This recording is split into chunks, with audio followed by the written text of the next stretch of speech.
नमस्कार, अड़ी में आपका स्वागत है। आपके साथ मैं हूं सुमेरा खान।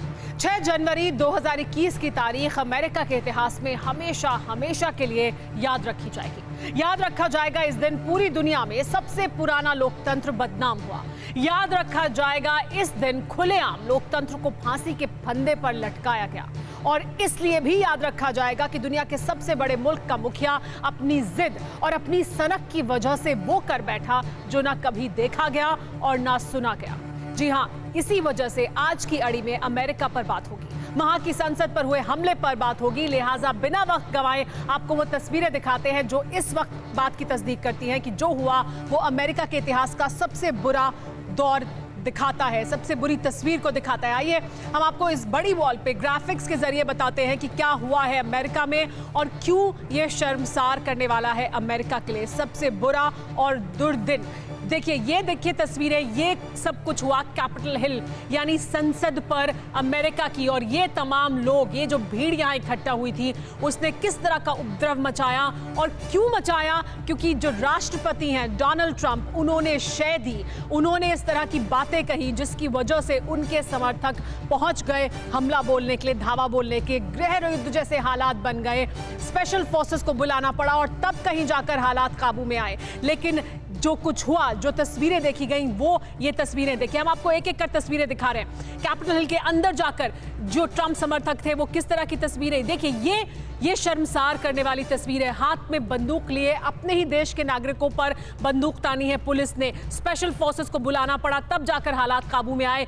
ये कैपिटल हिल और उस बिल्डिंग के ठीक सामने आग लगी हुई, ये तस्वीरें दिखाती हैं कि अमेरिका में किस तरह के हालात थे, किस तरह की हालत सुपर पावर की हो गई, क्योंकि वहां राष्ट्रपति ने ही इस तरह की बातें की। उन्हीं पर आरोप लग रहा है, डोनाल्ड ट्रंप पर ही, कि डोनाल्ड ट्रंप ने जिस तरह से उकसाया अपने समर्थकों को, वो लगातार हार मानने के लिए तैयार नहीं थे। और अब आखिरकार इस तरह के दृश्य जब दुनिया के सामने आ गए, अमेरिका की पूरी दुनिया में फसीहत हुई, उसके बाद अपनी हार को स्वीकार किया है। बड़ी खबर आपको लेकिन बता देते हैं क्या है। अमेरिका में तख्ता पलट की हर कोशिश नाकाम रही है। अमेरिकी राष्ट्रपति ट्रंप ने अपनी हार कबूल कर ली है। पहली बार ट्रंप ने माना है कि बाइडेन की जीत हुई है। 20 जनवरी को राष्ट्रपति पद की शपथ लेंगे जो बाइडेन, जिसको अब स्वीकार कर लिया है डोनाल्ड ट्रंप ने। बाइडेन की जीत पर संसद से आखिरी मोहर भी लग गई है। लेकिन अपनी आखिरी कोशिश डोनाल्ड ट्रंप ने भी की, तख्ता पलट की कोशिश, गृह युद्ध जैसे हालात बनाने की कोशिश, अमेरिका को दुनिया में शर्मसार करने की कोशिश। जो तस्वीरें हैं वो जरूर यही बताती हैं। लगातार ये बात की जा रही थी कि राष्ट्रपति डोनाल्ड ट्रंप को अपने शब्दों का चयन सोच समझकर करना चाहिए, लेकिन जिस तरह के शब्दों का वो चयन कर रहे थे उसकी वजह से जो हालात बने वो सबके सामने। और आखिरकार अब ट्रंप ने भी हार स्वीकार की है, माना है कि वो हार गए हैं जब उनके अपने साथी उनका साथ छोड़ गए। ये तस्वीरें देखने के बाद जो अमेरिका की पूरी दुनिया ने देखी, पूरी दुनिया में जो निंदा हुई इन तस्वीरों के बाद, जिस तरह की प्रतिक्रियाएं पूरी दुनिया के वर्ल्ड लीडर्स की तरफ से सामने आई, उसने अमेरिका को शर्मसार किया है। लेकिन सबने भरोसा जताया कि अमेरिका दुनिया का सबसे पुराना लोकतंत्र है, वहां इस तरह की किसी भी घटना की कोई जगह नहीं होनी चाहिए। हमारे साथ खास मेहमान भी जुड़ गए हैं जिनसे हम इसी मुद्दे पर बात करेंगे कि आखिर ये नौबत क्यों आई और कौन इसके लिए जिम्मेदार है। पिनाक चक्रवर्ती हमारे साथ मौजूद हैं, पूर्व राजनयिक हैं, बहुत स्वागत है सर आपका। सुरेंद्र कुमार जी हमारे साथ मौजूद हैं, पूर्व राजनयिक हैं। पुष्पेश पंत जी हमारे साथ मौजूद हैं, राजनीतिक विश्लेषक हैं, वरिष्ठ पत्रकार हैं। हमारे साथ जसदीप सिंह जी मौजूद हैं, ट्रंप कैंपेन के सलाहकार रह चुके हैं। हमारे साथ जस्टिस सतीश चंद्र मौजूद हैं, संवैधानिक मामलों के एक्सपर्ट हैं, उनसे भी बात करेंगे। लेकिन सबसे पहले हमारे साथ, क्योंकि जसदीप सिंह जी मौजूद हैं, ट्रंप कैंपेन के सलाहकार रह चुके हैं। जसदीप, आपसे मैं जानना चाहूंगी, अब तो पूरी दुनिया के सामने ये तस्वीरें हैं, डोनाल्ड ट्रंप ने भी अपनी हार को स्वीकार कर लिया है, लेकिन जो 64 दिन तक करते रहे डोनाल्ड ट्रंप, क्या उसी की वजह से इस तरह के हालात बने जिस तरह की तस्वीरें दुनिया ने देखी अमेरिका में? देखिए, मैं आपको ये बताना चाहता हूं कि डोनाल्ड ट्रंप को इस इलेक्शन में, प्रेसिडेंट ट्रंप को 75 मिलियन लोगों ने वोट दिए हैं। और इस वक्त अमेरिका, अगर आप देखें, पिछले कई महीनों से बिल्कुल डिवाइडेड कंट्री हुआ है। मैं यहाँ 35 साल से रह रहा हूँ और मैंने इतना डिवीजन कभी नहीं देखा। और जो ये इलेक्शन थी, जो इलेक्शन हुई है, मैं मानता हूँ कि अमेरिका दुनिया की सबसे पुरानी डेमोक्रेसी है और भारत सबसे बड़ी डेमोक्रेसी है। पर कोई भी डेमोक्रेसी परफेक्ट नहीं होती है। हर डेमोक्रेसी में कुछ ना कुछ खामियां होती हैं जिन्हें की दुरुस्त करने की जरूरत होती है। और अमेरिका ने भी यही देखा इस इलेक्शन में कि काफी हमारी जो इस बार जो इलेक्शन प्रणाली थी, उसको पेंडेमिक की वजह से या कुछ और वजह से जो डेमोक्रेटिक पार्टी थी, उन्होंने इसका पूरा फायदा उठाया और इसे कई स्टेटों में अपने रसूख की वजह से इलेक्शंस को ऐसा माना जाता है कि स्टील भी किया गया। जो 75 मिलियन लोग थे जिन्होंने प्रेसिडेंट ट्रंप को वोट दी थी, उनकी जो शिकायतें थी उन्हें 2-3 महीने से बिल्कुल नकारा किया जा रहा था। जो हमारा अमेरिका का मीडिया है, वो इसे एक किसी कारपेट के अंदर दिया जा रहा था। तो ये उसका, हम इसे कंडेम करते हैं जो कल हुआ, पर ये उसका एक गुस्सा था और ये एक वेकअप कॉल है अमेरिका में। जो जसदीप जी आप कह रहे हैं, डेमोक्रेट पार्टी की, ठीक है जसदीप जी, जो आप कह रहे हैं उससे जो समझ में आता है वो ये कि बड़ी संख्या में लोगों ने डोनाल्ड ट्रंप को भी वोट किया, लेकिन ये नहीं होना चाहिए था जो हुआ। लेकिन जो हुआ वो उनका गुस्सा है, क्योंकि उनको लगता है कि पेंडेमिक का फायदा उठाकर दूसरा दल जीत गया है। लेकिन देखिए, जब चुनाव होते हैं, पिनाक चक्रवर्ती जी, जब चुनाव होते हैं, किसी भी लोकतंत्र में चुनाव होते हैं, तो फर्स्ट पास्ट द पोस्ट, जो आगे बढ़ गया वही जीतेगा। जाहिर सी बात है, दूसरे दल को भी बड़े संख्या में वोट मिलते हैं। लेकिन क्या ये जो डिवाइडेड अमेरिका देख रहे हैं, इस वजह से हमें ये तस्वीरें कल देखने को मिली, या इसमें आप समझते हैं कि डोनाल्ड ट्रंप और जिस तरह का रवैया उनका रहा है वो किसी हद तक जिम्मेदार है? क्या है मुख्य वजह?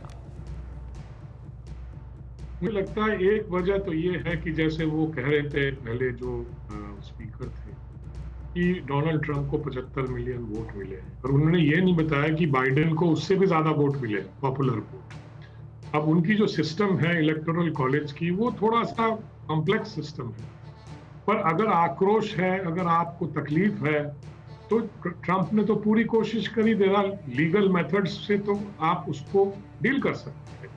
उन्होंने पूरी कोशिश करी, कोर्ट्स में गए, कोर्ट्स ने उनकी सारी पिटिशन खारिज कर, यानी कि उनकी जो बेसिक अंडरस्टैंडिंग या जो एलिगेशन था कि this vote has been stolen from me, यानी इसमें फ्रॉड हुआ है, यही उनका था कि मुझे तो जीतना ही था, इस तरह का एटीट्यूड उनका था। पर उसमें उन्होंने सारे लीगल जो एवेन्यूज थे वो एग्जॉस्ट कर लिए थे। तो अब रह गया था बाकी सिर्फ कांग्रेस में कि इसकी जो मतलब जो सर्टिफिकेशन होती है कांग्रेस में, वो बाकी था। और वहां पे भी उन्होंने मतलब अपने सपोर्टर्स को बोला कि जाओ चढ़ाई कर दो वहां पे।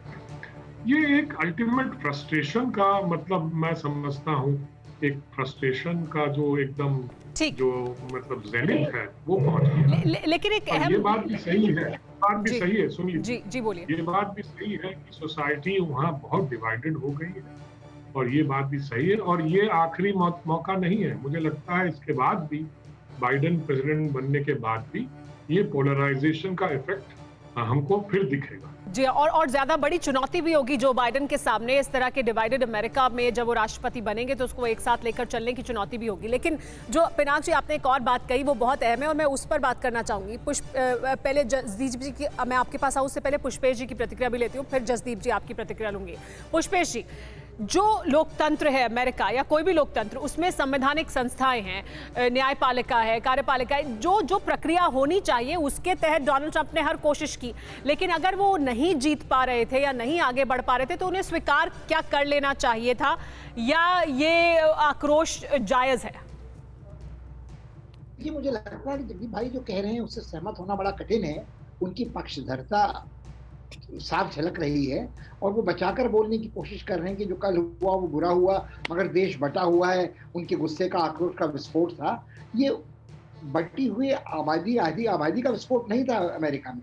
ये ट्रंप की विक्षिप्त मानसिकता का, तानाशाही तुरुक मिजाज बड़बोलेपन का, उस आक्रोश का नहीं बल्कि एक फ्रस्ट्रेशन का विस्फोट था, जो अमेरिका की जनतंत्र के लिए मेरे ख्याल में बहुत ही खतरनाक है। और पिनाकी भाई की बात से मैं बिल्कुल सहमत हूँ कि अब भले ही तात्कालिक रूप से इसका निपटारा हो जाएगा कि बिडेन को अगला राष्ट्रपति नामजद कर दिया जाएगा और कमला हैरिस को उपराष्ट्रपति, मगर ये दरार जो पड़ी है उसका विस्फोट किस तरह से होगा? क्या जनता जो हारती है, जनता का जो पक्ष हारता है जनतंत्र में, क्या वो हिंसक विस्फोट के जरिए अपनी प्रतिक्रिया व्यक्त करता है? जैसा पिनाकी भाई ने कहा, जितने वैकल्पिक संवैधानिक साधन थे उनका प्रयोग ट्रंप ने और उनके पक्षधरों ने, उनके समर्थकों ने किया और हर जगह मुंह की खाई। यहाँ तक कि सर्वोच्च न्यायालय में और उच्च न्यायालयों में जहाँ उनके नियुक्त न्यायाधीश थे, उन सब ने भी उनको एक एक पैराग्राफ में उनकी अपीलें खारिज कर दी। जसदीप जी, इस पर आपकी प्रतिक्रिया लूं। हम सुरेंद्र जी आपके पास आएंगे। सुरेंद्र जी अमेरिका में रह भी चुके हैं, उनके पास भी मैं जाऊंगी, उनसे भी प्रतिक्रिया लूंगी कि जिस तरह की डिवाइडेड सोसाइटी की हम बात कर रहे हैं अमेरिका में, वो भी क्या इसमें उसकी भी क्या झलक थी, क्योंकि उसके बाद हमने देखा ऐसी तमाम प्रतिक्रियाएं, खासतौर पर जो अश्वेत खिलाड़ी हैं उनकी तरफ से प्रतिक्रियाएं आई कि अगर ये ब्लैक्स होते तो फिर नरसंहार हो जाता, इस तरह की आशंका भी उन्होंने जाहिर की। लेकिन ये अभी इसको क्या जस्टिफाई करने की कोशिश हो रही है। जसदीप जी, क्या जस्टिफाई किया जा सकता है किसी भी तरह से जो कल हुआ? और वो जाहिर सी बात है वो क्लाइमैक्स था, लेकिन वो जो बिल्डअप है उसके लिए कौन जिम्मेदार है आपके मुताबिक? मैं आपको ये बताऊंगा, पहली बात तो जो कल हुआ उसे बिल्कुल जस्टिफाई नहीं किया जा सकता, पर ये जो बिल्डअप है ये कल नहीं शुरू हुआ, ये 4 साल पहले ही शुरू हो गया था। जिस दिन डोनाल्ड ट्रंप प्रेसिडेंट बने थे, डेमोक्रेटिक पार्टी ने कभी भी उनको प्रेसिडेंट अमेरिका का माना ही नहीं। उनके ऊपर झूठे पहले दिन से केसेस लगाए गए, उनकी प्रेसिडेंसी को बिल्कुल कम किया गया, उनकी अहमियत को कम किया गया, उनके ऊपर केसेस झूठे चलाए गए। और यहाँ पे आप अगर फॉलो कर रहे हैं अमेरिका की पॉलिटिक्स को, तो पिछले साल जो हमारी समर्स में जो हुआ, हर शहर में एंटीफा और ब्लैक लाइव मैटर्स के प्रोटेस्ट में दुकानें जलाई गई, राइट्स किए गए प्रेसिडेंट के खिलाफ। 4 महीने पहले व्हाइट हाउस में स्टॉप करने की कोशिश करी गई, फ्रेंड्स क्रॉस करके लोगों ने जी। लेकिन जसदीप जी, इसका दूसरा पहलू भी, आपकी आवाज शायद कुछ डिप कर गई है, वापस मैं आपके पास आती हूँ सर। लेकिन क्या इसका दूसरा पहलू भी है कि अगर डोनाल्ड ट्रंप को कम कर आंकने की कोशिश की गई, तो डोनाल्ड ट्रंप ने क्या किया अपने जो उनके विरोधी थे उनके लिए या बाकी तमाम लोगों के लिए? डोनाल्ड ट्रंप के जो बयान रहे वो भी क्या इस तरह के रहे कि इस तरह के हालात बने? सुरेंद्र कुमार जी, आप किस तरह से देखते हैं?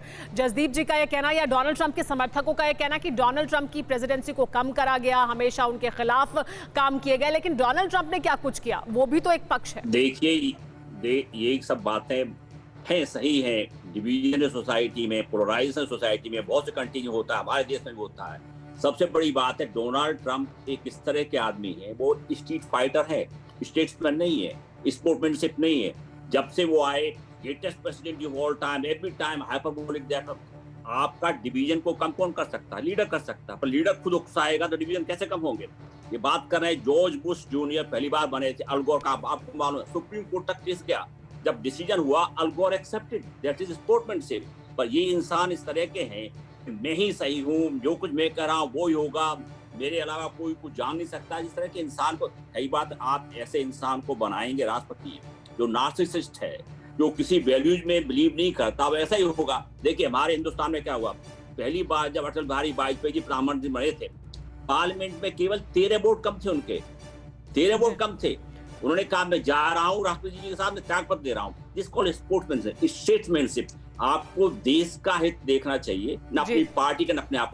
इन्होंने कभी किसी को एक्सेप्ट किया ही नहीं, मेरे अलावा कोई नहीं। जो डिक्टेटरशिप में और जो डेमोक्रेसी में डिफरेंस था, उन्होंने बिल्कुल ही अपराध कर। अहम बात कह रहे हैं सर आप कि उस तरह के उदाहरण, जब तक देखिए जी सुरेंद्र जी, बहुत मैं वापस आती हूँ सर आपके पास। अहम बात आपने कही कि उस तरह के उदाहरण सामने नहीं रखे स्टेट्समैनशिप के डोनाल्ड ट्रंप ने, जिसकी वजह से उनके जो समर्थक हैं उनके मन में भी अगर कोई शंकाएं थी या उनके मन में अगर ये द्वेष था या ये क्षोभ था कि वो नहीं जीत रहे हैं उनके वोट करने के बावजूद, तो वो संयम रखते, क्योंकि लोकतंत्र में संयम रखना भी तो बहुत जरूरी है। लेकिन जस्टिस सतीश चंद्र हमारे साथ मौजूद हैं, संवैधानिक एक्सपर्ट हैं। सर, आपसे मैं जानना चाहूंगी, अमेरिका में जिस तरह से जो हालात बने, उसको किस तरह की संवैधानिक चुनौती का सामना करना पड़ा? क्योंकि अब तो मान लिया है डोनाल्ड ट्रंप ने कि वो हार गए हैं, लेकिन अब तक वो चुनौती दे रहे थे लगातार इसको। देखिए जोधा जी, जो ओल्डेस्ट डेमोक्रेटिक कंट्री है यूएसए, उसके अंदर 6 जनवरी और 20 जनवरी दोनों डेट जो है इलेक्शन प्रोसेस में बड़ी इंपॉर्टेंट है। 6 जनवरी को जो है वहाँ की पार्लियामेंट, जिसको कांग्रेस कहते हैं, वो उसको रेक्टिफाई करता है नाम को, और 20 जनवरी को वोट देता है जो नया प्रेसिडेंट है। इसमें क्या हुआ कि जो नवंबर के अंदर जो इलेक्शन हुए थे, उसमें उन्होंने डोनाल्ड ट्रंप ने धांधलीबाजी का आरोप लगाया। उनका कहना था कि जो पोस्टल बैलेट्स आए हैं उनको सही तरीके से नहीं काउंट किया गया। दूसरा, उन्होंने 1-2 स्टेट में भी कहा कि जो वहाँ वोटिंग हुई है वो ठीक नहीं है। तो जो जनरल एलिगेशन होते हैं वो एलिगेशन लगाए गए उसके बाद, और उसको उन्होंने कोर्ट के अंदर चैलेंज भी किया। 60 केसेस उन्होंने लगभग फाइल कराए और करे, लेकिन वो सारे के सारे डिसमिस हो गए, including in the supreme court. उसमें कुछ हुआ नहीं।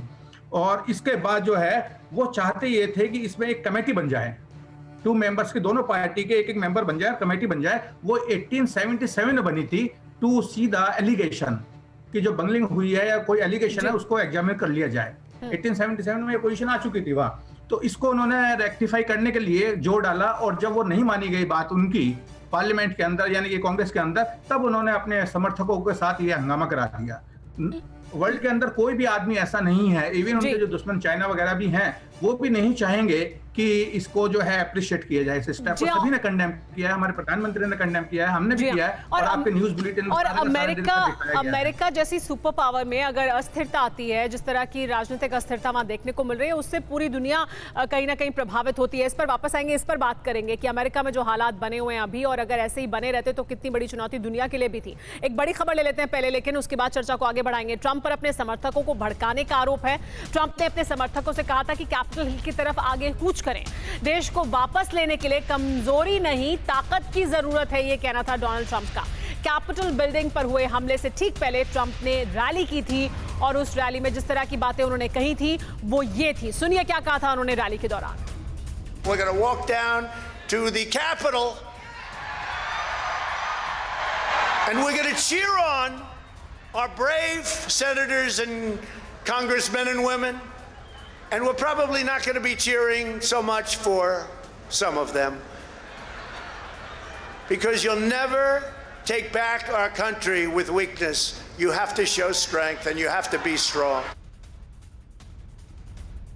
कमजोरी से देश को आगे नहीं लेकर जा सकते हम, इसके बाद सीधे कूच करेंगे, कैपिटल हिल जाएंगे। जसदीप जी, इसके बाद भी क्या आप बचाएंगे डोनाल्ड ट्रंप को? इस तरह की भाषा क्या उन्हें बोलनी चाहिए? वो राष्ट्रपति हैं अमेरिका के, जिस तरह की भाषा वो बोल रहे थे, उनके समर्थक तो उत्साहित होंगे ही, उत्तेजित होंगे ही, आक्रोश में आएंगे ही। जी, डोनाल्ड ट्रंप ने हमेशा जो है संविधान के अंदर रह के बात करी है, और कल भी उन्होंने अपनी एक अमेरिका में एक प्रक्रिया है जो कॉन्स्टिट्यूशनल है कि जिसमें कांग्रेस और सेनेट सर्टिफाई करती है, और उसके लिए वो एक लास्ट चांस था जिसके लिए उन्होंने वहां पे शांति पूर्वक जाके और प्रदर्शन करने का, जो कि अमेरिकन कल्चर का एक हिस्सा है। हम लोग यहाँ पे प्रोटेस्ट कर सकते हैं डेमोक्रेसी में, और वही करना था। लेकिन ये जो वहाँ पे थोड़े बहुत लोगों ने जो आगे हिंसा हुई है उसको हम कंडेम करते हैं, और उसे डोनाल्ड ट्रंप ने भी कंडेम किया है। डोनाल्ड ट्रंप ने उसी टाइम ट्वीट किया और इंस्टाग्राम पे कहा कि आप लोग पीसफुल अपने घरों में चले जाइए, और इसे बिल्कुल पुलिस के साथ या किसी के साथ कन्फ्रंटेशन ना करिए। लेकिन मीडिया उनकी कोई बयान को बताता नहीं है, और ये शुरू से ही तोड़ मोड़ के उनके बयानों को बताया लेकिन जाता है। जसदीप जी, क्या इसको ऐसे भी देखा जा सकता है कि डोनाल्ड ट्रंप ने एक आखिरी कोशिश की, क्योंकि 6 जनवरी अहम दिन था, और उन्होंने अपने समर्थकों को कहा कि कूच करें, कैपिटल हिल पर जाएं। बिल्कुल उन्होंने ये कहा, लेकिन वो अपने आक्रोशित समर्थकों को संभाल नहीं पाए। उन्होंने इसका आकलन नहीं किया था कि स्थिति यहां तक पहुंचेगी। आप अगर एक भीड़ को, एक मॉब को ये कहेंगे कि ताकत से ही सब कुछ होता है, कमजोरी से नहीं, और कूच करो, कैपिटल हिल पर जाओ, तो ये कौन निर्धारित करेगा कि वो काबू में रहेगी भीड़, और वो भीड़ इससे ज्यादा काम नहीं करेगी? ये जिम्मेदारी तो फिर डोनाल्ड ट्रंप की ही थी ना। जी हाँ, जसजीत जी से हमारा संपर्क टूट गया। पिनाक चक्रवर्ती जी, इस पर आपकी प्रतिक्रिया सर। देखिए, मॉब्स को मोबिलाइज करना एकदम ही गलत बात है, और वो भी पार्लियामेंट को अटैक करना, उनका जो कांग्रेस है उसका क्या मतलब क्या था? अटैक करके क्या वो सेनेट और हाउस ऑफ रिप्रेजेंटेटिव्स से कोई दूसरा वर्डिक्ट लेना चाहते थे? तो ये तो समझ में नहीं आता है कि उनकी मतलब एंड गेम क्या था, वो क्या आउटकम चाहते थे। तो मुझे तो लगता है ये सिर्फ एक तमाशा था। उन्होंने अपने सपोर्टर्स को खुश करने के लिए बोला, अच्छा चले जाओ, चढ़ाई कर दो, पर उससे कुछ फायदा तो हुआ नहीं। जो वर्डिक्ट था वो तो था ही, और खत्म हो गई बात। अब तो उन्हें जाना भी है, उन्होंने अब ये एक्सेप्ट कर लिया। अब तो बात इतनी आगे बढ़ गई है कि लोग ये भी मांग कर रहे हैं कि अमेरिकन कॉन्स्टिट्यूशन का 25th अमेंडमेंट जो है उसको इन्वोक किया जाए। और वो क्या है?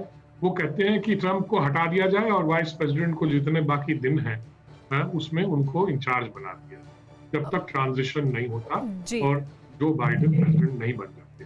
तो इस हद तक बात पहुंच गई है कि ये प्रेसिडेंट ट्रंप और इतना ही मतलब कुछ भी कर सकते हैं, इस तरह की बातें हो रही हैं वहाँ। नहीं, लेकिन क्या ये जो आशंका है कि डोनाल्ड ट्रंप कुछ भी कर सकते हैं, क्या ये किसी हद तक आशंका अगर लोग जाहिर कर रहे हैं तो उसके ग्राउंड्स भी हैं क्या? क्योंकि ग्राउंड्स दिख रहे हैं। डोनाल्ड ट्रंप अगर बने रहेंगे राष्ट्रपति 20 जनवरी तक भी, तो वो कुछ और कर सकते हैं या वो कुछ और कर गुजरेंगे, ऐसी शंका है लोगों के मन में अमेरिका में। तो वो मुझे लगता है कि जायज शंका ही है लोगों के मन में अगर है तो। बिल्कुल है, इसीलिए तो 25th अमेंडमेंट की बात हो रही है जी। कि इसको और मौका न दिया जाए इस प्रेसिडेंट ट्रंप को। वो कल कुछ और कर देंगे, परसों कुछ और कर देंगे। अभी कितने दिन बाकी हैं? मेरे ख्याल 14 दिन बाकी हैं। तो 14 दिन में तो वो बहुत कुछ कर सकते हैं, क्योंकि उनके पास हाथ में पावर है। इस पर बाकी मेहमानों की प्रतिक्रिया भी लेते हैं कि कितनी बड़ी चुनौती है ये 14 दिन भी गुजारना अमेरिका के लिए, डोनाल्ड ट्रंप अगर वहां बने रहते हैं। क्योंकि आज ही पुष्पेश पंत जी, हम अमेरिकन मीडिया को सुन रहे हैं, वो लगातार ये शंका भी जाहिर कर रहे हैं कि अमेरिका में जिस तरह के हालात अभी बने हुए हैं उसका फायदा उनके दुश्मन देश उठा सकते हैं, उसका फायदा दुनिया में और बहुत लोग उठा सकते हैं। और डोनाल्ड ट्रंप बने रहेंगे और जिस तरह की उनकी पर्सनालिटी है, तो क्या ये आशंका अगर जाहिर की जा रही है कि 25th अमेंडमेंट को लागू किया जाए तो वो ठीक ही है क्या अमेरिका के लिए? अभी ये मुझे लगता है जो 25th अमेंडमेंट की हम बात कर रहे हैं उसमें कई कठिनाइयां हैं। वो मांग बहुत जायज़ है, मगर उसकी जो प्रक्रिया है वो लगभग खुद 2 हफ्ते लेती है कि पहले उपराष्ट्रपति उसके लिए तैयार हों, फिर उनके जो कैबिनेट के मेंबर्स हैं वो मेजॉरिटी में डिसीजन इसके फेवर में ले लें, और फिर सत्ता अपने हाथ में लेने के बाद इसका तो एक ही वो जायज़ कारण बनता है कि व्यक्ति ऐसा बदहवास है जो मानसिक रूप से संतुलित नहीं है, उसको राष्ट्रपति की कुर्सी पर नहीं बैठना चाहिए। मगर 20 जनवरी को यदि निर्विघ्न सत्ता का शांतिपूर्ण हस्तांतरण होना है तो फिर ये 25वां अमेंडमेंट लागू करना थोड़ा कठिन बैठेगा। इतना समय शायद अब बचा नहीं है किसी के पास। और जो आपने दूसरा सवाल उठाया है वो बहुत जायज़ है, मगर उसके पहले कि इसका कितना नुकसान दुनिया को होगा, अमेरिका को होगा, अमेरिका के साथ जुड़े उसके मित्रों को होगा, उसके अलावा एक बात का जिक्र मैं करना चाहूँगा कि जो हमारे अमेरिका में प्रवासी भारतीय मित्र या वहाँ के निवासी अमेरिकी भारतीय मित्र हैं, जो बारंबार ये कह रहे हैं कि किसी ने इनको अपना राष्ट्रपति माना नहीं, उनकी राष्ट्रपति पद को काम नहीं करने दिया गया। हम ये न भूलें कि उन्होंने हमेशा निरंकुश एक व्यक्ति की तरह यूनिलैटरलिस्ट आचरण किया, और सीनेट में चूंकि रिपब्लिकन्स का बहुमत था तो इम्पीच होने के बाद भी वो अपने पद पर बहाल रह सके। तो मुझे लगता है जितना सत्ता का दुरुपयोग उन्होंने किया है और जिस तरह से उन्होंने अपने मंत्रिमंडल के वरिष्ठ मंत्रियों को निकाला है, वो म्यूजिकल डोर्स की बात लोग करने लग गए थे, अंधाधुंध पार्डन्स बांटे हुए हैं। और अभी इसके ठीक पहले जो उनका फोन का वार्तालाप का भंडा फूटा है, मुझे लगता है कि वही कहने की हालत में नहीं कि उनको किसी ने राष्ट्रपति के रूप में काम नहीं करने दिया था। हाँ, संवैधानिक राष्ट्रपति पद की मर्यादा का निर्वाह ट्रंप ने कभी नहीं किया और उन्होंने निरंकुश मनमानी की। उनके ऊपर जितने आरोप लगे हैं रूस के साथ भीतरघात कुछ अंदर खाने कुछ समझौते करने के, चीन पे एक तरफा युद्ध का वाणिज्य युद्ध का ऐलान करने, क्या इसी वजह से ये भी कहा जा सकता है कि डोनाल्ड ट्रंप जब तक राष्ट्रपति रहे, जितना उनका कार्यकाल रहा उसके दौरान, क्योंकि हम ये भी लगातार बात कर रहे हैं और जो तर्क देते हैं डोनाल्ड ट्रंप की तरफ से वो ये कहते हैं कि देखिए डिवाइडेड सोसाइटी है, इस वक्त अमेरिका पूरी तरह से डिवाइडेड है। डोनाल्ड ट्रंप ने तो कोशिश की है कि वो एक साथ रखें, लेकिन ये जो डिवाइडेड सोसाइटी दिखाई दे रही है इसके लिए भी क्या किसी हद तक डोनाल्ड ट्रंप जिम्मेदार है? जाहिर सी बात है कुछ ऐतिहासिक परिपेक्ष भी होगा, लेकिन क्या डोनाल्ड ट्रंप की प्रेसिडेंसी भी इस तरह के हालात के लिए जिम्मेदार है क्या अमेरिका में? इस पर बात करेंगे, लेकिन उससे पहले एक बड़ी खबर ले लेते हैं। अमेरिकी मीडिया में ट्रंप पर चौतरफा हमला हो रहा है। वॉशिंगटन पोस्ट के एडिटोरियल में ट्रंप पर हमला हुआ है। अगले 14 दिन तक राष्ट्रपति लायक नहीं है ट्रंप, यह कहा गया है। 6 जनवरी 2021 अमेरिका का काला दिन है। न्यूयॉर्क टाइम्स ने यह कहा है कि ट्रंप अमेरिका के लिए खतरा है। इसके अलावा राष्ट्रपति ट्रंप पर लटकी है गिरफ्तारी की तलवार, यह कहना है अमेरिकी मीडिया का। देशद्रोह के आरोप में जाना पड़ सकता है जेल तक, ये तक दावा किया जा रहा है अमेरिकी मीडिया में। तो अमेरिकी मीडिया में चौतरफा हमला अब डोनाल्ड ट्रंप पर बोला जा रहा है। आइए ग्राफिक वॉल पर चलते हैं और उसके जरिए भी आपको दिखाते हैं कि किस तरह के हालात अमेरिका में बने हुए हैं। जो कुछ कैपिटल हिल पर तस्वीरें देखने को मिली उसके बाद, हालांकि डोनाल्ड ट्रंप भी अब किसी हद तक पीछे हटे हैं, हार स्वीकार की है, जो बाइडेन को बधाई दी है, कहा है कि मैं हार गया हूं। लेकिन क्या ये ट्रंप की जानलेवा जिद थी? क्या ये ट्रंप की एक जिद थी, अहंकार था, जिसकी वजह से इस तरह की नौबत आई कि ट्रंप को दुनिया के सामने, ट्रंप को भी और अमेरिका को भी शर्मसार होना पड़ा? लेकिन वो प्रेसिडेंट थे अमेरिका के और एक अहम पद पर मौजूद थे, तो उनको क्या और जिम्मेदारी से अपना व्यवहार नहीं करना चाहिए था? क्या कुछ हुआ है देखिए ट्रंप की जिद के बीच। 3 नवंबर से पहले क्या कुछ हुआ। कोरोना वायरस को संभालने में ट्रंप नाकाम रहे, ये आरोप उन पर लगातार लगते रहे। ट्रंप के शासनकाल के दौरान क्या कुछ होता रहा है। ट्रंप ने कभी फ्लू तो कभी चीनी वायरस बताया कोरोना को, और अमेरिका सबसे ज्यादा प्रभावित देशों में है कोरोना से। 3 लाख से ज्यादा अमेरिकी कोरोना से मारे गए, और ट्रंप ने जिस तरह से इस पूरे मामले को संभाला उस पर भी लगातार सवाल उठते रहे। कोरोना की वजह से लाखों बेरोजगार हो गए लोग। हालांकि उन्होंने पैकेज की घोषणा की, मदद करने की घोषणा की, लेकिन जिस तरह के हालात अमेरिका में बने उसके लिए ट्रंप को जिम्मेदार माना जा रहा था। अमेरिका की अर्थव्यवस्था बर्बाद होने लगी कोरोना की वजह से, और जो अमेरिका में लगातार जो मौतें हो रही थी उसकी वजह से। श्वेतों को बरगलाकर चुनाव जीतने की ट्रंप की कोशिश थी, ये आरोप भी उन पर लगा कि वो वाइट सुप्रीमेसी को आगे बढ़ाना चाहते हैं, और इस वजह से इस तरह की वो अपील करते रहे हैं। भेदभाव का आरोप लगाकर अश्वेत ट्रंप से दूर हुए, और अश्वेतों का एक अलग आंदोलन जो पहले से ही चल रहा था, ब्लैक लाइव्स मैटर का, वो भी एक विवाद का मुद्दा बना उनकी प्रेसिडेंसी के दौरान ही। लेकिन अब आगे क्या होगा, अब आगे क्या होने वाला है, जिस तरह के हालात अब अमेरिका में हैं उसके बाद। हालांकि 6 जनवरी को अब जो बाइडेन के राष्ट्रपति बनने पर मोहर लग गई है। जो बाइडेन को विनर सर्टिफिकेट मिल चुका है और 20 जनवरी को उन्हें शपथ लेनी है, लेकिन 6 जनवरी से 20 जनवरी के बीच में जो समय है वो कैसे गुजरेगा ये बहुत अहमियत रखता है, क्योंकि अमेरिका के लिए अब एक एक दिन बहुत अहमियत रखता है कि वहां पर शांति व्यवस्था बहाल रहे और हस्तांतरण जो सत्ता का है वो सुचारू रूप से हो सके, उसमें किसी तरह की कोई दखलंदाजी ना हो। तो देखिए ये हालात थे जो उनकी प्रेसिडेंसी के दौरान थे, वो हमने आपको बताए। लेकिन अब जो तारीख है जो 6 जनवरी है उसको जो बाइडेन को सर्टिफिकेट तो मिल गया, लेकिन 20 जनवरी को उन्हें शपथ लेनी है। और किस तरह से, देखिए ये हम आपको बता रहे हैं कि जो पहले 3 नवंबर के पहले क्या हुआ था वो हमने बताया, लेकिन 3 नवंबर के बाद क्या कुछ हुआ है। जब वोट पड़े उसके दौरान वोटों की गिनती में ट्रंप की हार हुई। बाइडेन को 306 और ट्रंप को 232 वोट मिले, इलेक्टोरल वोट्स। लेकिन ट्रंप अपनी हार मानने के लिए तैयार नहीं थे। ट्रंप ने इसको चुनौती दी। ट्रंप न्यायपालिका तक पहुंचे और उन्होंने लगातार चुनौती दी कि उनको जो वोट मिले हैं उसको लेकर धांधली की गई है। खासतौर पर जो बैलेट थे, जो पोस्टल बैलेट थे, उसमें उन्होंने आरोप लगाया, उसकी गिनती में उन्होंने आरोप लगाया। चुनाव से पहले ट्रंप ने बड़ी बात की थी। ट्रंप ने कहा था कि हारे तो नतीजा मंजूर नहीं, ये कहा था ट्रंप ने कि अगर वो हारेंगे तो भी वो मंजूर नहीं करेंगे, उनकी हार हो ही नहीं सकती है, ये कहना था डोनाल्ड ट्रंप का। लेकिन 6 जनवरी जिस दिन ये पूरा हंगामा हुआ है उस दिन क्या होना था ये वो बताते हैं। 6 जनवरी को दरअसल बाइडेन की जीत पर संवैधानिक मोहर लगनी थी, तो ये वो आखिरी मौका था जब एक हंगामा किया जा सकता था। हालांकि उससे हासिल कुछ नहीं होना था। दोनों सदनों में इलेक्टर्स वोटों की गिनती होनी थी, जो वोट हैं, जो इलेक्टोरल वोट हैं उनकी गिनती होनी थी दोनों सदनों में कैपिटल हिल पर। संसद के संयुक्त सत्र से पहले ट्रंप की अदालत से हार हो गई थी, यानी जो उनकी आखिरी उम्मीद थी वो भी ध्वस्त हो चुकी थी, और अब सिर्फ औपचारिकता रह गई थी जो बाइडेन के नाम पर मोहर लगने की। लेकिन संसद के संयुक्त सत्र से पहले ही यह हंगामा हुआ। संसद के संयुक्त सत्र में 4 मेंबर्स को चुना गया। ये पूरी प्रक्रिया हुई जो 6 जनवरी को हुई, और हर इलेक्टर का नाम लेकर ये बता रहे थे कि किसे वोट दिया है।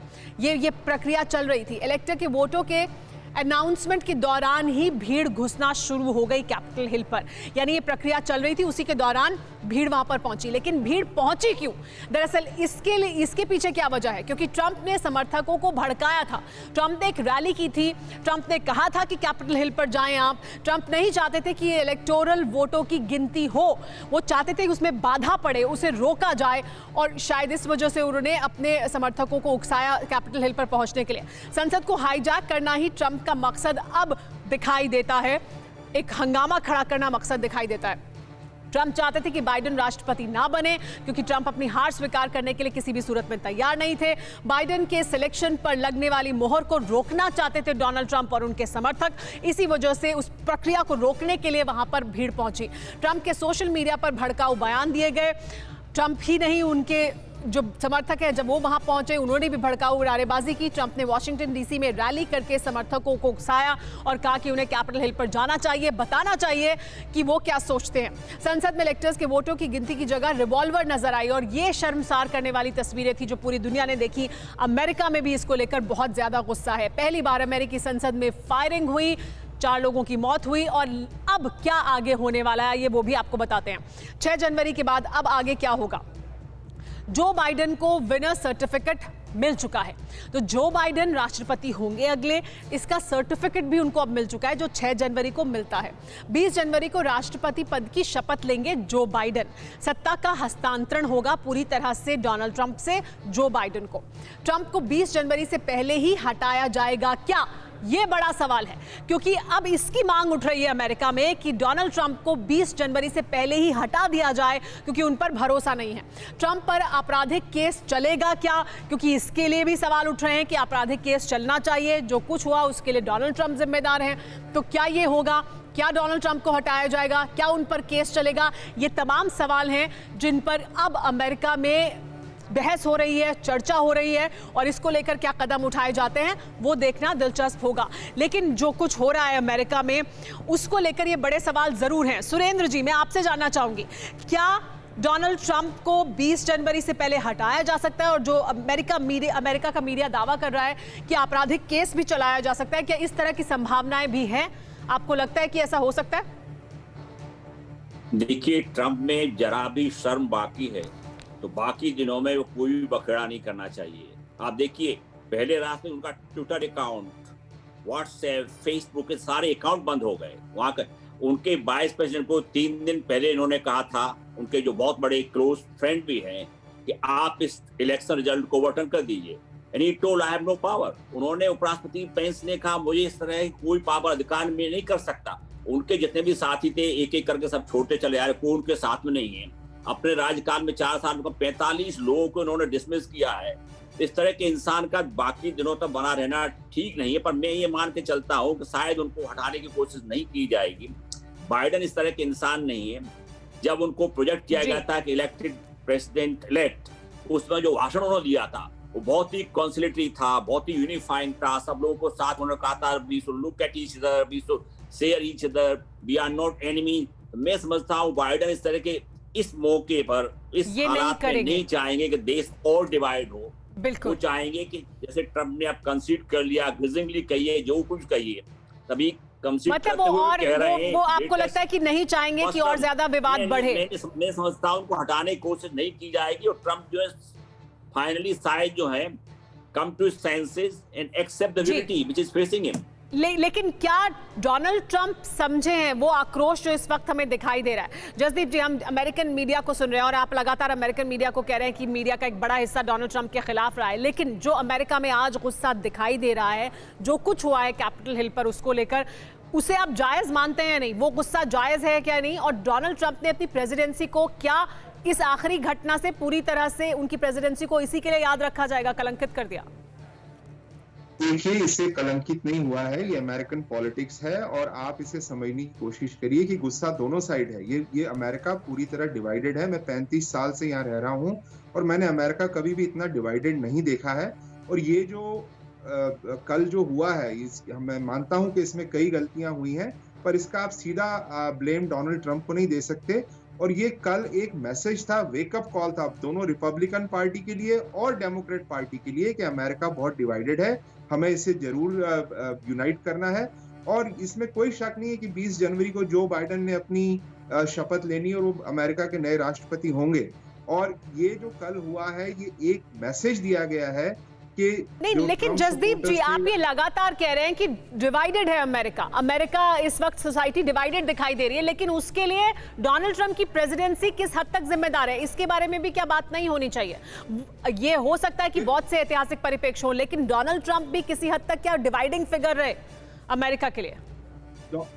जब वो प्रेसिडेंट बने थे, उन्होंने उस दिन पूरा एक जिसे कहते हैं दवाई, एक मरहम दी थी, जिसे ऑपोजिशन ने रिजेक्ट करके पहले दिन से उनके खिलाफ शुरू हो गए थे कि अब हमें इनकी प्रेसिडेंसी को खत्म करना है। वहां से कंट्री डिवाइड हुआ। पहले दिन से नैन्सी पेलोसी और हमारी जो डेमोक्रेटिक पार्टी अमेरिका की, वो प्रेसिडेंट ट्रंप के खिलाफ रही, और इस हद तक मीडिया और वो इनके खिलाफ गए कि वो ट्रीजन भी कहा जा सकता था कि एक बैठे तख्ता पलटने की जो बात हम करते हैं, ये सबसे पहले डेमोक्रेटिक पार्टी ने शुरू करी, उनके ऊपर झूठे इल्जाम लगा के, जो कि बिल्कुल 4 साल तक उनके ऊपर चले और कहीं भी वो प्रूव नहीं हो सके। तो ये दोनों तरफ से हुई ये बातें, और इन्हें अब जो है डोनाल्ड ट्रंप की एक स्ट्रैटेजी है। रिपब्लिकन पार्टी जो है वो पूरी डोनाल्ड ट्रंप के साथ एक नई पार्टी, रिपब्लिकन पार्टी का नया फेस आ रहा है सामने, वो पुरानी पार्टी नहीं है कि आपने इस गाल पे थप्पड़ मारा तो हम दूसरा गाल भी आगे नहीं, कर लेकिन देंगे। जसदीप जी, हमें जो रिपब्लिकन दिखाई दे रहा है सर, हमें जो दिखाई दे रहा है उसमें तो हम देख रहे हैं कि डोनाल्ड ट्रंप के साथी उनके साथ नहीं है, उनकी पार्टी के भीतर से उनके खिलाफ आवाज उठ रही है। तो ये नया चेहरा किस तरह का चेहरा है जहां पर पार्टी पूरी तरह से डिवाइडेड है डोनाल्ड ट्रंप की जो कुछ उन्होंने किया उसको लेकर? देखिए, आप मिट रोमनी और जो पुराने रिपब्लिकन एस्टैब्लिशमेंट लीडर्स थे वो तो कभी भी डोनाल्ड ट्रंप के साथ नहीं थे। उनकी रिपब्लिकन पार्टी भी कई लीडर उनके साथ नहीं थे। लेकिन ये नई जो लीडरशिप आ रही रिपब्लिकन पार्टी में, जो आपने कल जो सपोर्टर्स देखे हैं, ये रिपब्लिकन्स हैं और ये एक अगली नई इमेज लेके आ रहे हैं पार्टी के लिए। और 2024 की जसदीप जी, ट्रंप ने फिर आना है आगे। जसदीप जी, आप बहुत सकारात्मक रूप में बात कर रहे हैं कि ये डोनाल्ड ट्रंप के समर्थक हैं, ये नई पार्टी है जो नया चेहरा देगी पार्टी को, लेकिन ये तो बहुत चिंताजनक तस्वीरें हैं। ये तो मुझे लगता है कि चिंता पैदा करने वाली ज्यादा तस्वीरें हैं। क्या वाकई ऐसा है? नहीं, इस पर बात करेंगे, एक बड़ी खबर ले लेते हैं, फिर उस पर बात करेंगे। जसदीप जी कह रहे हैं ये नया चेहरा है पार्टी का, तो अगर ये चेहरा है तो फिर अमेरिका के लिए कितनी बड़ी चुनौती है। पहले उससे पहले बड़ी खबर, ट्रंप के खिलाफ खड़े हुए उपराष्ट्रपति माइक पेंस, सेनेट को संबोधित करते हुए पेंस ने कहा कि आज का दिन काला दिन है। माइक पेंस ने कहा कि अमेरिका में हिंसा कभी नहीं जीत सकती। अमेरिकी उपराष्ट्रपति ने किया ट्रंप को आगाह, ये संसद लोगों के लिए है। तो देखिए, ये सब हुआ अमेरिका में। माइक पेंस ने कहा है कि अमेरिका में हिंसा कभी नहीं जीत सकती, तो उपराष्ट्रपति ही डोनाल्ड ट्रंप के खिलाफ उठ खड़े हुए हैं और बोला है। लेकिन कौन सी नई पार्टी की बात कर रहे हैं? और ये अगर जो समर्थक वहां पहुंचे थे ये नया रिपब्लिकन पार्टी का चेहरा है तो फिर बहुत चिंताजनक है क्या, पुष्पेश जी? मुझे लगता है बिल्कुल ही चिंताजनक ही नहीं, बहुत डरावना चेहरा है। और जो बात जसदीप जी कह रहे हैं उससे सहमत होना बिल्कुल कठिन है। मुझे लगता है कि जिस तरह के भड़काऊ विस्फोटक बयान ट्रंप ने दिए और देते रहे वो पिछले 4 साल में, उन्होंने व्हाइट सुप्रीमेसी को इनकरेज किया है, क्रिश्चियन इवेंजलिज्म को इनकरेज किया है, गन लॉबी को इनकरेज किया है। और उसके बाद जो कल लोग आएगा, यही अमेरिका की नई रिपब्लिकन पार्टी है, तो ये अमेरिका के लिए तो चिंता का विषय है ही, बाकी दुनिया के लिए भी चिंता का विषय है। क्योंकि जो प्राथमिकता है कोविड से लड़ने की, उस पर कोई ध्यान नहीं दे पाएगा। अर्थव्यवस्था को पुनः पटरी पर लाने पर कोई ध्यान नहीं दे पाएगा। जो ये जातीय नस्लवादी हिंसा और धार्मिक उन्माद फैलेगा और जो स्वच्छंदता निरंकुशता का माहौल है, मेरे ख्याल में उस सब से अमेरिका को तो नुकसान होगा ही होगा, मगर बाकी दुनिया को भी चिंतातुर होने की जरूरत है। और निश्चित रूप से ये बहुत भयावह है। जी, जस्टिस सतीश चंद्र जी, ये जो बात हो रही है बार बार कि पार्टी में तो पहले से ऐसे बहुत लोग थे जो डोनाल्ड ट्रंप के खिलाफ थे, उनके जो विरोधी पार्टी डेमोक्रेट्स वो तो उनके विरोध में थे ही, मीडिया भी उनके खिलाफ था, तो यानी सब उनके खिलाफ थे और वो सबके सामने उनको लगातार चुनौती दे रहे थे डोनाल्ड ट्रंप। इसको किस हद तक समझा, इस तर्क को कैसे समझा जा सकता है? जुदा जी, आपने जो आज कहा कि उनको विनर सर्टिफिकेट मिल गया है सीनेट के उसके अप्रूवल के बाद, जो है उनका कांग्रेस से अप्रूवल के बाद वो साइन किया गया है वाइस प्रेसिडेंट के द्वारा, जो माइक पेंस हैं उनके द्वारा साइन वो किया गया है। अभी आपके सामने होता है कि आगे क्या होगा, क्या उनको हटाया जा सकता है डोनाल्ड ट्रंप को? तो मैं आपको कॉन्स्टिट्यूशनल पोजीशन बता दूं, अमेरिका की कॉन्स्टिट्यूशनल पोजीशन है आर्टिकल 25, जिसको बोलते हैं कि उसके अंदर उसको हटाया जा सकता है। उसकी बैकग्राउंड ये है कि ये 63 के अंदर 1963 के अंदर इंट्रोड्यूस हुआ और 67 में पास हुआ। और सिचुएशन क्या थी कि उस टाइम पे JF कैनेडी जो थे वहां पर प्रेसिडेंट थे, उनको एकदम गोली मार दी गई। और खबर ये भी आई कि जो वाइस प्रेसिडेंट है लिंडन जॉनसन, उनको भी वो घायल है और वो भी सीरियस कंडीशन में है। अब क्राइसिस थी कि कंट्री कैसे चलेगा। तब उसके बाद इस सिचुएशन के बाद ये इंट्रोड्यूस किया गया और उसमें कहा गया कि अगर प्रेसिडेंट की किसी भी तरीके से डेथ हो जाती है या वो फिजिकली और मेंटली इनकेपेबल हो जाता है तो उसको हटा करके वाइस प्रेसिडेंट को चार्ज दिया जाए। इस टाइम जो है मतलब प्रेसिडेंट का इलेक्शन दोबारा नहीं होता, वहां वो सीधा वाइस प्रेसिडेंट को चार्ज दे दिया जाता है और वही प्रेसिडेंट हो जाता है। प्रेसिडेंट का जो भी उसको कहना चाहे, तो वो सिचुएशन वहां पर थी। और ये कब होगा? जब कैबिनेट रिकमेंड करेगी और वाइस प्रेसिडेंट अप्रूव करेगा। तो इन द प्रेजेंट सर्कमस्टांसेस जो सिचुएशन है, इसके अंदर डोनाल्ड ट्रंप की कोई कैबिनेट इंप्रूव नहीं करनी जा रही, ठीक, उसको कोई रिकमेंड करने नहीं जा रही और वाइस प्रेसिडेंट उसको अप्रूव नहीं करने जा रहा, तो इसलिए कुछ नहीं होगा और ये 14 दिन ऐसे ही चलेंगे। ये 14 दिन ऐसे ही चलेंगे, लेकिन पिनाक जी, ये 14 दिन क्या पूरी दुनिया में भी सबकी सांसें अटकी रहेंगी या डोनाल्ड ट्रंप को उनका लेसन मिल गया है? मुझे लगता है बाकी 14 दिन शायद वो कुछ ना करें, पर वो अपना जो पर्सनल एजेंडा है, बहुत लोगों को वो माफ कर देंगे, कुछ कम्यूटेशन करेंगे सेंटेंसेस की, कुछ अवार्ड्स वगैरह दे देंगे जो उनके साथ भी जमे हुए हैं। पर व्हाइट हाउस से तो मतलब रेजिग्नेशंस वगैरह शुरू हो गए हैं, तो the writing is on the wall. I think इसमें तो कोई शक नहीं है। तो मुझे नहीं लगता कि अब वो खास वो कुछ कर पाएंगे। पर एक बात है, जो उन्होंने जो करके दिखाया, जो ये जो मॉब वायलेंस जो हुआ कांग्रेस में, इसका नतीजा जो है आगे क्या होगा ये कहना मुश्किल है। अब जो बाइडेन ने आके जो जिसको कहते हैं हीलिंग द वुंड्स अगर करें वो, तो पता नहीं ये क्या सकता है। और एक और बात कहूंगा फिर मैं खत्म करता हूँ कि देखिए, डेमोक्रेसी में ऑपोजिशन तो होता है, तो इसमें ऑपोजिशन को ब्लेम करने की मतलब क्यों ये प्रक्रिया चल रही है? हमारे यहाँ नहीं होता क्या? हमारे यहाँ ऑपोजिशन जो सरकार है उसको गिराने की कोशिश करती है, उसके खिलाफ एलिगेशंस करती है और उसको कटघरे में खड़े होने का हमेशा वो कोशिश करती है। वही अमेरिका में हुआ। तो डेमोक्रेट्स जब हार गए, उन्होंने भी वही किया जो ऑपोजिशन को करना था। तो इसमें उनको ब्लेम करना ये मैं ठीक नहीं समझता। मतलब उसकी वजह से आप अपने एक्शंस को जायज नहीं ठहरा सकते कि आपके खिलाफ क्योंकि ये साजिशें हो रही थी इसलिए आप ऐसा कर रहे थे। वो तर्क नहीं दे सकते डोनाल्ड ट्रंप अपने डिफेंस पे या उनके समर्थक। एक और बड़ी खबर ले लेते हैं, फिर आगे बात करेंगे। ट्रंप के खिलाफ रिपब्लिकन पार्टी की ही महिला सांसद भी बोल रही हैं। महिला सांसद कैथी मैकमोरिस ने बयान दिया है। उन्होंने कहा है कि पागलपन खत्म कर देना चाहिए डोनाल्ड ट्रंप को। कैथी मैकमोरिस ने कहा है कि, और इसके अलावा कैली लोफ्लोर ने भी कहा है कि शर्म करें हमलावर। दोनों महिला सांसदों ने काला दिन बताया है 6 जनवरी में जो कुछ हुआ उसको लेकर। तो ये जो हम तस्वीर देख रहे हैं सुरेंद्र जी, रिपब्लिकन पार्टी के भीतर से ही डोनाल्ड ट्रंप के खिलाफ स्वर उठ रहे हैं। हालांकि आप जसदीप को सुन रहे थे, वो ये कह रहे थे कि अब तो नई एक पार्टी है जो उभरेगी। तो क्या ये डोनाल्ड ट्रंप का वर्चस्व रहेगा या ये तमाम आवाजें जो उनके खिलाफ उठ रही हैं डोनाल्ड ट्रंप बाहर का रास्ता उन्हें दिखाएंगे? डोनाल्ड ट्रंप ने एक टर्म में इतना नुकसान कर दिया है, अब आगे क्या होगा मैं कह नहीं सकता। पर ये मान के चलेंगे 6 तारीख को जो हुआ ये नहीं होता तो जैसे मनमोहन सिंह जी का history would have treated Donald Trump with kindness. कुछ अचीवमेंट है, चाइना के ऊपर जितना प्रेशर डाला है किसी भी यूएस प्रेसिडेंट ने नहीं डाला। नॉर्थ कोरिया के साथ इनिशिएटिव उन्होंने लिया, कई कंट्रीज की गल्फ कंट्री के इजराइल के साथ जो समझौता करा दिया। पर कल जो उन्होंने किया है और करने के लिए कई महीने से कोशिश कर रहे थे, वो किसी भी तरह से किसी भी कीमत पर राष्ट्र बने रहना चाहते थे। ये बहुत ही शर्मनाक बात है। मैंने पहले कहा वो एक स्टेटमैन नहीं है, स्ट्रीट फाइटर है। वो माइट इज राइट सब तरह के जो वो करने की यूज करेंगे मीन्स को किसी तरह से उसके सत्ता से जुड़े रहें। मैं समझता हूँ कि रिपब्लिकन पार्टी को हीलिंग टच कहाँ से आएगा? Country divided, there has to be some leader जो उसको यूनाइट करे। यूनाइट करने के लिए जो भाषण आप दे रहे हो यूनाइट तो नहीं होंगे, उस तरह से होंगे। देखिए हिलेरी क्लिंटन को पॉपुलर वोट जो है डोनाल्ड ट्रंप से ज्यादा मिले, तब भी वो नहीं, कॉलेज वोट में हार गई तो मान लिया उन्होंने हार। कई उदाहरण है अमेरिका में जहाँ पे प्रॉब्लम ये है कि डोनाल्ड ट्रंप जो है एक गोल्फ प्लेयर है, एक टेनिस प्लेयर नहीं है।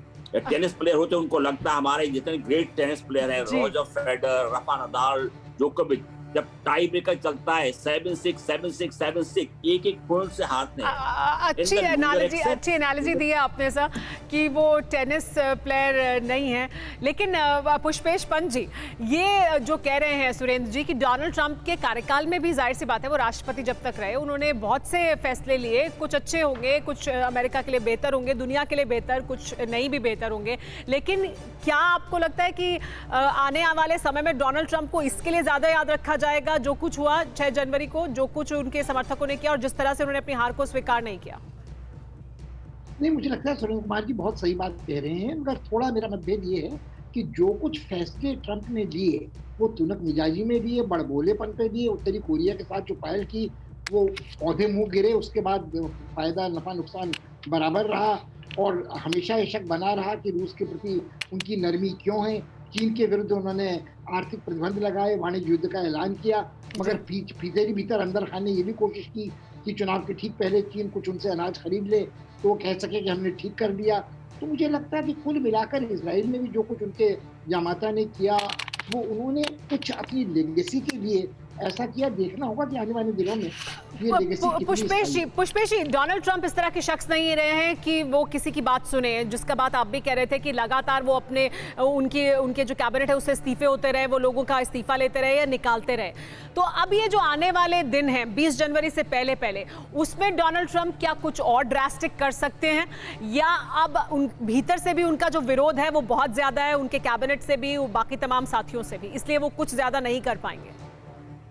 देखिए, अगर अभी नाटकीय घटनाक्रम की बात करें तो वो कुछ भी कर सकते हैं। वो कह सकते हैं अमेरिका के ऊपर मुझे विश्वस्त सूत्रों से पता चला है, खुफिया सूत्रों से कोई हमला होने वाला है, मैं युद्ध की घोषणा कर सकता हूँ, ईरान के खिलाफ कुछ कर सकता हूँ, या कुछ इस तरह की भड़काऊ हरकत चीन के खिलाफ कर सकता हूँ, और उसके बाद आपातकाल की वो तो ये मानते हैं कि वो शक्तिमान है, और फिर उसके बाद वो मुकदमेबाजी शुरू होगी कि वो अपने संवैधानिक अधिकारों का उल्लंघन कर रहे हैं कि नहीं कर रहे हैं। मगर ये सारी बातें देखने लायक होंगी, क्योंकि मुझे लगता है कि आज जो अमेरिका का इस समय राष्ट्रपति है उसका मानसिक रूप से वो असंतुलित है, वो बड़बोला है, अहंकारी है, अंग्रेजी में जिसे मेगालोमैनियक कहते हैं वो है, और ये बारंबार प्रमाणित होता रहा है। वो कब क्या कहेगा, कब क्या करेगा, इसका सुरेंद्र जी, क्या आपको भी लगता है कि आने वाले 20 जनवरी तक का जो समय है वो चुनौतीपूर्ण है अमेरिका के लिए, और पूरी दुनिया भी टकटकी लगाकर अमेरिका और डोनाल्ड ट्रंप को देखती रहेगी कि वो कुछ और ना करें अब आगे? मैं पुष्पे जी से बहुत हद तक सहमत हूं, पर मैं ये मानता हूं जिस तरह का माहौल वातावरण बन रहा है, एक एक करके उनके सारे सहयोगी हटते जा रहे हैं। एक स्टेज जैसे उन्होंने अभी पुष्पे जी ने कहा कि ईरान पर अटैक करने की कोशिश करें, मैं समझता स्टेज ऐसी आ गई और ऐसी आ सकती है कि जॉइंट चीफ्स ऑफ स्टाफ भी मना कर दें कि आप जो है सुप्रीम कमांडर हैं, तो सुप्रीम कमांडर आप केवल 2 हफ्ते के लिए हैं, हम आपको ऑर्डर नहीं देते। ऐसा कभी हुआ नहीं है, पर इस तरह के हालात हैं जिस तरह से लोग समझ रहे हैं कि इनके सारे भी डिसीजंस जो है इरेशनल हैं। इस समय आप जो लेम डक प्रेसिडेंट बनी, अब तो केवल 2 हफ्ते के लिए जो 14 दिन के लिए हैं आप, तो मैं समझता हूं कि शायद डोनाल्ड ट्रंप, उनके घर वाले भी उनको सलाह दे रहे हैं। पहले पता चला था कि उनकी डॉटर और उनके जो है मिसेज भी चाहती थी कि वो एक्सेप्ट कर लें, 2 महीने पहले भी ये बात आ रही थी, और मुझे लगता है कि धीरे धीरे डोनाल्ड ट्रंप जो है जी हाँ, लेकिन अच्छा होगा। अब उम्मीद यही है कि डोनाल्ड ट्रंप इससे सीख लेंगे। हालांकि डोनाल्ड ट्रंप ने हार तो स्वीकार की है, लेकिन 20 जनवरी तक का समय है। डोनाल्ड ट्रंप को लेकर सवाल लेकिन तमाम तरह के उठ रहे हैं। अमेरिका में बहस हर स्तर पर हो रही है कि क्या होना चाहिए, क्या होगा कुछ ऐसा ड्रास्टिक कि डोनाल्ड ट्रंप के खिलाफ कोई आपराधिक केस दर्ज किया जाए, डोनाल्ड ट्रंप के खिलाफ कोई कार्रवाई की जाए, या डोनाल्ड ट्रंप 20 जनवरी तक अपना कार्यकाल पूरा करेंगे शांतिपूर्वक तरीके से। लेकिन दुनिया की नजर जरूर टिकी रहेगी अमेरिका पर, वहां के हालात पर हमारी भी नजर टिकी रहेगी। लगातार क्या कुछ हो रहा है अमेरिका में और डोनाल्ड ट्रंप क्या कह रहे हैं। आप सब मेहमानों का बहुत बहुत शुक्रिया हमारे साथ अड़ी की इस खास पेशकश में जुड़ने के लिए।